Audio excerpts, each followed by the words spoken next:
Could you let us understand why this moment was so critical for you? Yeah, I guess in the opening, I mean, I was aware of this bishop e2 idea, but I couldn't remember the exact details.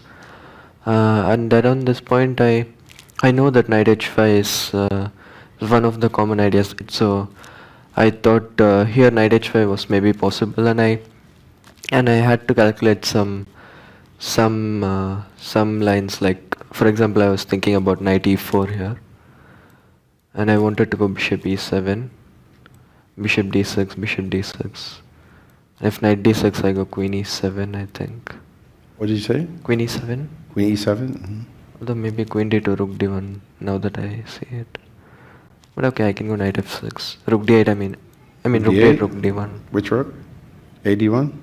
Fd1 maybe. FD1? And knight f6? Although knight g5, yeah. Knight g5, knight d5, knight f5 is there. No, I'm just calculating right now. I did not see it. I'll give you the mouse to make the move. Yeah, knight d5, knight f5 I meant, but maybe... Yeah, maybe he should have gone knight e4, bishop d6. Somehow in my... Take the bishop.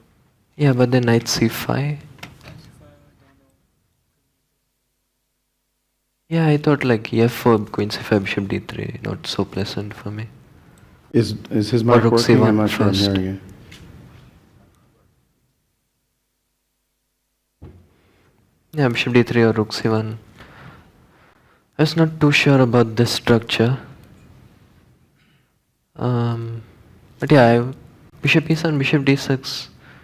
Felt like during the game I calculated something, but yeah, I probably missed this queen d2, rook fd1 idea during the game. So I think it was the best idea, and I was already quite relieved when he played bishop g5. Because like basically bishop e7, knight e4. I mean, he could have had this position with the bishop on d6, and I was going to take on d6. So once I saw knight f6, I knew it should. I should not be having any kind of troubles here. You also spent a little bit of time once he played the move knight to h5.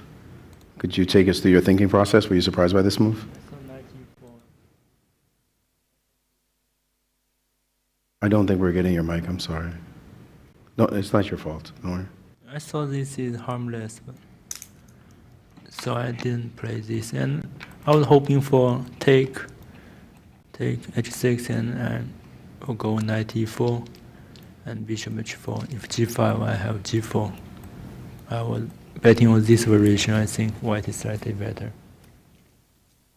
I missed the bishop e7 actually. I thought white has stable advantage after exchange the bishop, but it's not the case. And this bishop very bad.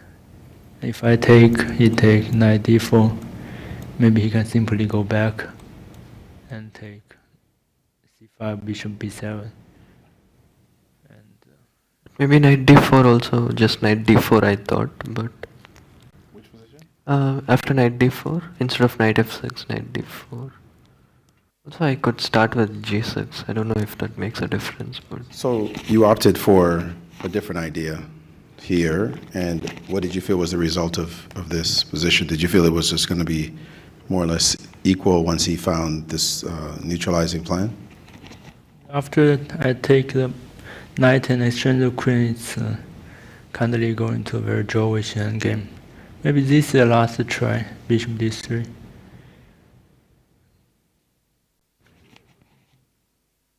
He cannot take on f2.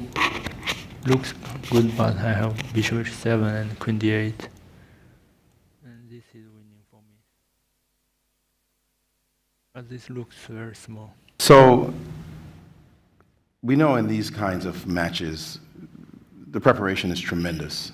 Lot goes into trying to find some kind of small edge for white, or maybe even a more significant edge. How difficult has it been to do so in this match? Sometimes my open stage strategy worked quite well, and today I also prepared a lot. I was hoping for some advantage out of the opening, and he surprised me with bishop d6, and I thought it might be slight advantage, just a little bit, and yeah, he in move knight h5 also was out of my calculation, and here I need to think.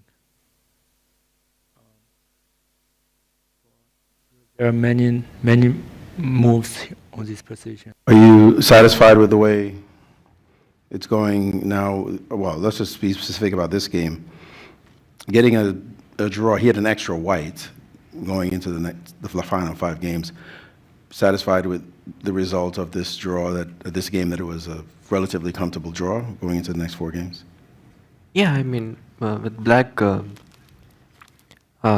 mean, obviously I'm up for a game with both colors, but with black, I mean, to get a solid draw like this, it's obviously a good result. But yeah, I mean, it's, as I said, like, it doesn't make nowadays white and black color doesn't make a huge difference. So it's just 4 more very interesting games to go. And about this game, I think the quality was high. Maybe somewhere I could have, maybe both could have improved at some point. But overall, it was just a solid draw, which is very normal. Let's follow up, though. It may be a solid draw that's very normal, but it's the 10th game of a 14-game match. Everybody's feeling the tension, all the fans and reporters and the like.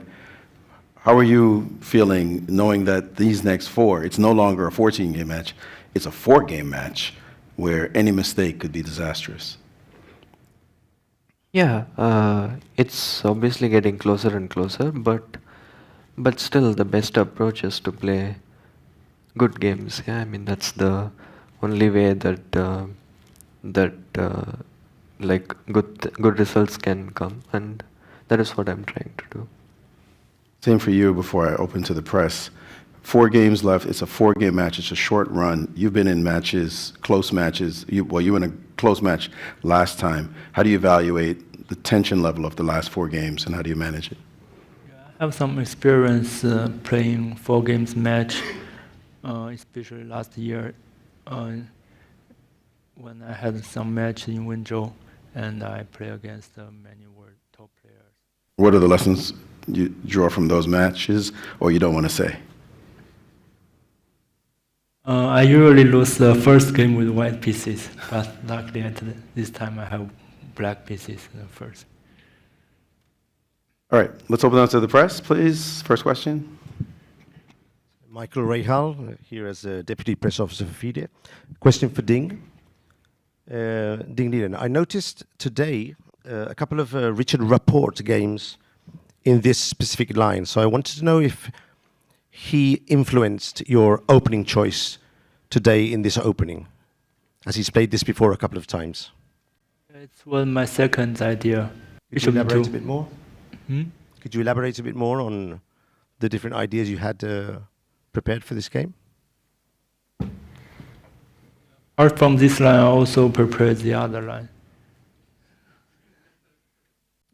Okay, thank you. My question is to Ding. Today you hesitated before your first move. What was the reason for this hesitation? Suddenly I realized it's the same to start with d4 knight f3, because he will also go d5. If like the previous round, then I can transport to the game by playing d4. My one question to both the players. With just 4 games remaining, do you think the value of each move is increasing in each game? And would that impact your risk-taking appetite for the remaining games?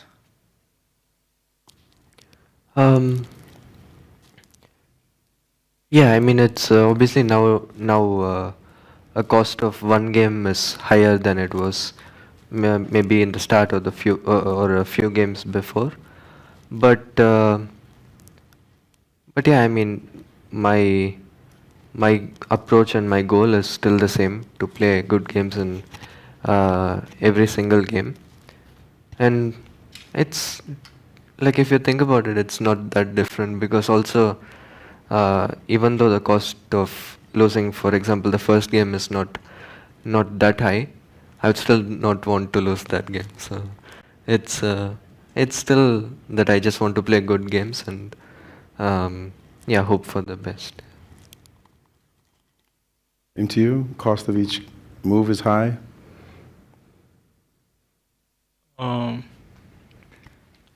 Yes, that means there's not so much room to make mistakes. Every lose will result in a very bad situation. And we need to be careful at every move. And we have a question to Ding. You have already become the first world champion from China and earned enough money. Where do you find your further motivation to play chess?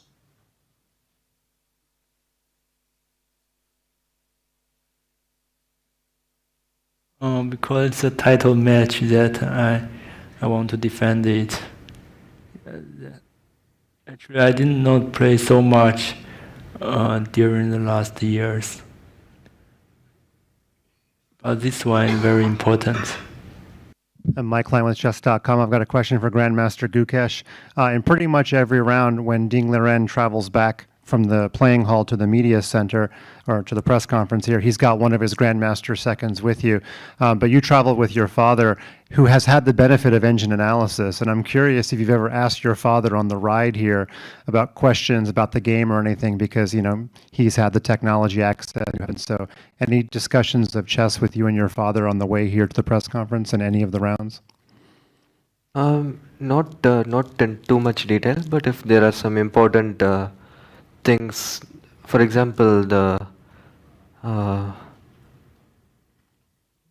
game that I was winning with black, yeah, I mean, I don't remember the number, but that game he told me, I mean, I didn't realize I was also losing at some point, so he told me in this car ride that I mean, I could have lost a piece in that crazy game. So yeah, some important details like that, but not in too much detail. Yeah.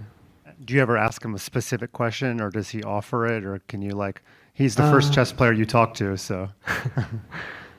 Yeah, he would be happy to hear that he's a chess player. He's following the games on the phone. I'm sure he understands what's going on. Yeah. I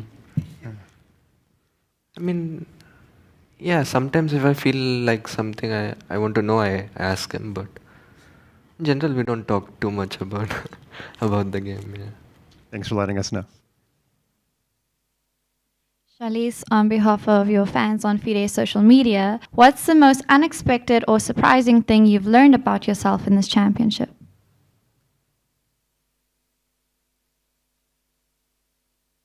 I'm always the first one to arrive.